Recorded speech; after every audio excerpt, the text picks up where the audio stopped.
joining us today will be Krista Ruddy. She's a formerly an Ontario healthcare worker who was fired for refusing to comply with COVID vaccine standards back in fall of 2021. Let's bring on Krista. Hi, guys. Thanks for having me. Hello, Krista. Thank you for being with us. Oh, anytime.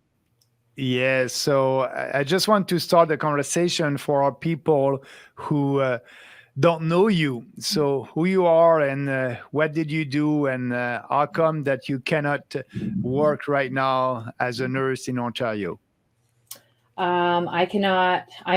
First of all, I'm Krista. I'm a single mom of 2 girls. I got terminated because I decided that I did not want to get an experimental vaccination put into my body.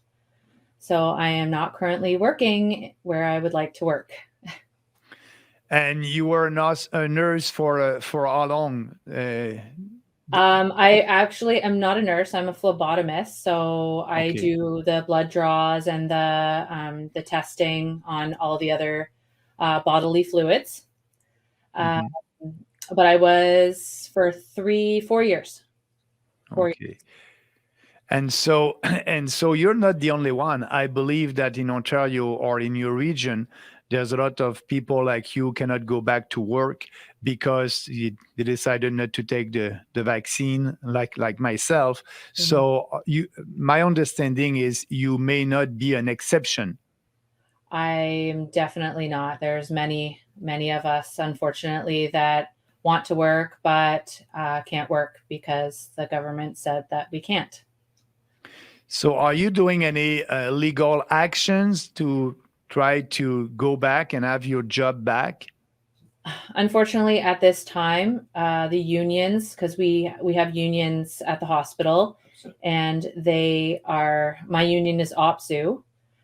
They are in arbitration right now because we put in grievances for the policies that the hospital was holding, and we can't bring any lawyers in until arbitration is complete. And I got word back that won't be complete until September 2023 sometime. And do you feel like your union is representing you, Krista? Do you feel like they're fighting for you? I do not believe they're representing us appropriately at all. They're not doing anything. Yeah. So what is did you do something about the politicians in Ontario, the provincial government? Did you write to your member of legislative assembly? Did you do anything to try, because at the end it's the government that is in charge of that, and the government can decide passing a law saying everybody must be back at work. Did you have any conversation with elected member of parliament of the Legislative Assembly in Ontario? I did not, but a lot of my family members did. My father did. My fiance, of course, has been a very huge person trying to fight the fight for me. So I didn't myself, but I did have a lot of family members that contacted their MPs and stuff on that matter for me. And what was the answer? Nothing. There was nothing. And I understand also that you had an interview with a mainstream media, CTV, about that. I did. So I had one interview with CTV News. It was a very good interview, actually, but unfortunately, most of the good parts she had left out and just put in what she wanted. My second interview was a lot better. The gentleman that did my interview, he was very, what shall I say? He was transparent with our situation, and he was a very good gentleman to work with. What do you mean when you said most of the good part? She didn't use it in her piece. What was?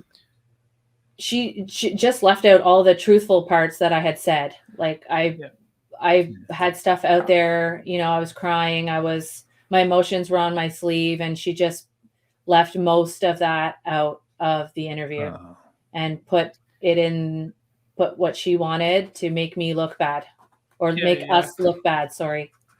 Yeah. Typical mainstream media. I Exactly. read that article, and like they couch everything that you said with random statistics and stuff Exactly. that are now outdated completely. Yeah. We know that these vaccines are not as efficient as they were claiming they were back in November 2020, 2021 when that first interview took place. Exactly. Exactly. And as you know, Krista, you can count on us, the People's Party. You know, I said that in the beginning of the pandemic. Everybody must be able to work. We must reopen the economy, and we must also give the right compensation for people like you who lost their job because of the COVID mandates. It's sad that it's still in force in Ontario and in other provinces. And if you need my help or something like that, I'll do my best. But also, like you know, I'm canceled by the mainstream media. It's very hard for us to be out there and promote our political philosophy and our platform. But we are using social media, and I'm traveling across the country to meet more people. And now, Krista, what are you doing? Because you cannot wait to be back, and you have to put some food on the table. I am working at a pet supply company who's treated me so unbelievably well. They're amazing people. They didn't discriminate against me. They didn't make me wear masks. They're just really, really good people. And so I, load trailers and drive a fork truck and do all that stuff. So that's what I'm doing right now. But you're ready to be back, and you're still fighting to be back in your former job. I will always fight to go back to my former job and to fight for other people so that they can get back to their former job. And I appreciate you for, being who you are and helping us fight, because you're the only one that we have at this time. So thank you. It's really Thank a shame you. that you can't work in your field and what you've trained to do. I'm curious to get your perspective on on promises made by the CPC leader, Pierre Poilievre. He's been talking a lot about filling labor shortages in the healthcare system by streamlining immigration and bringing in more health workers from other countries, or speeding up the credentialing. While people like you are still out of work while being fully trained for these kind of services. What do you think of that messaging coming out of the Conservative leader? Honestly, everyone has their right to, work and be treated as an equal. So I don't discriminate against that at all. However, the Canadian citizens that are currently in Canada that want to work, who were illegally terminated from their job, they want to work. So they should be the ones that go back first. We should be thought of first. And to have people that are quickly trained, I don't think is ideal. Like you're putting them in a hospital situation, and it can get very chaotic. There's people's lives at risk.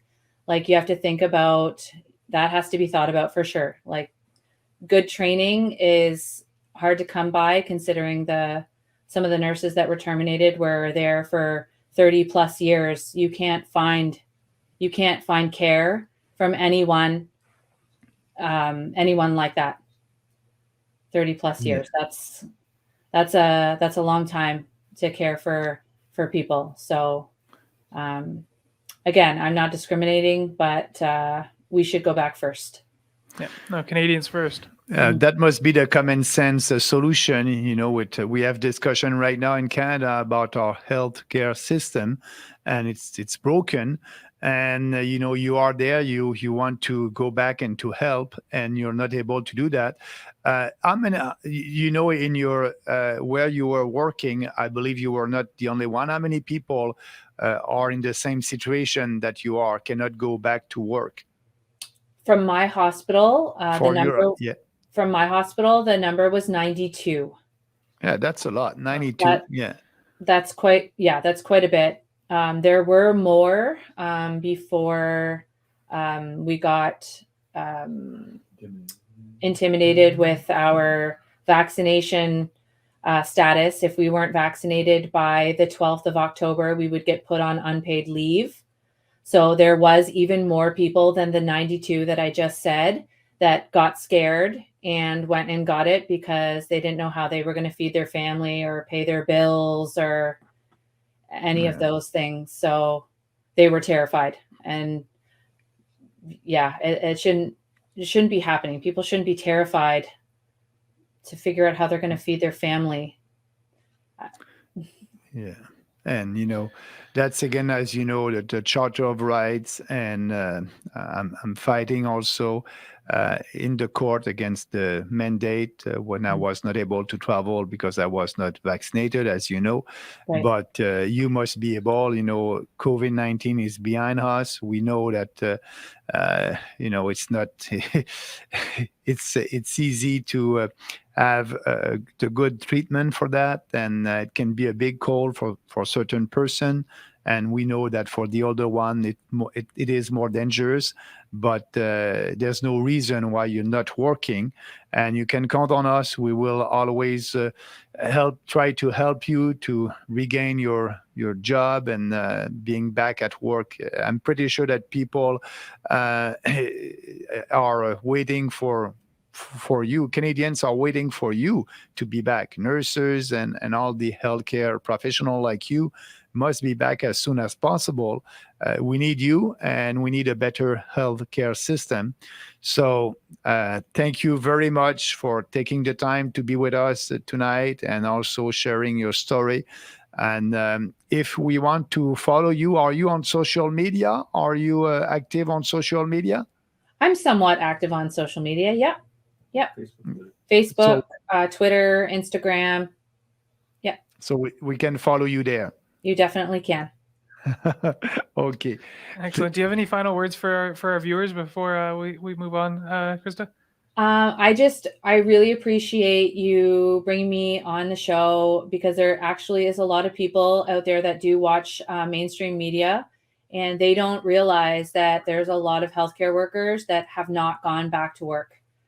They think everyone's, back to work and everyone's living their normal life, and that is not the case. And I just want more people to know that we all would love to go and help out the tired nurses and doctors and other healthcare workers that have been working so hard to keep the healthcare system going right now. But unfortunately we can't. But I just want everyone to know that they need to help. Someone needs to help us fight to get our lives back. And you're right about that. And maybe the main message for our people tonight, if they want to have a better services with the healthcare system, they must call their member of Legislative Assembly. They must call the government in Ontario. They must tell them how come, that's happening. And, they will have better services if all these people can be back. It's 92 person only in your hospital. Yes. I don't know. I don't have the number for all the province, but it must be huge. So I'm asking people, if you want to help Krista, be active and speak to your elected representative about that, and telling them that everything must be back. Everybody must be back at work. It's the case in Quebec. They're all back at work in other provinces. I believe that there's only 3 provinces in Canada where you cannot go back to work, and that must end. And I hope that people will put pressure on their provincial government and for you to have your job back as soon as possible. Yes, I agree. Thank you so much. Thank you so much for joining us today, Krista, and sharing your story. I think it's really important to get that human face on an issue like this. Okay. Thank you again. Much. Thank you, guys. Bye-bye. Bye. Good night. Night. Wait, what a story. It's oh my God. sad to hear a single mother like that put in such a difficult situation.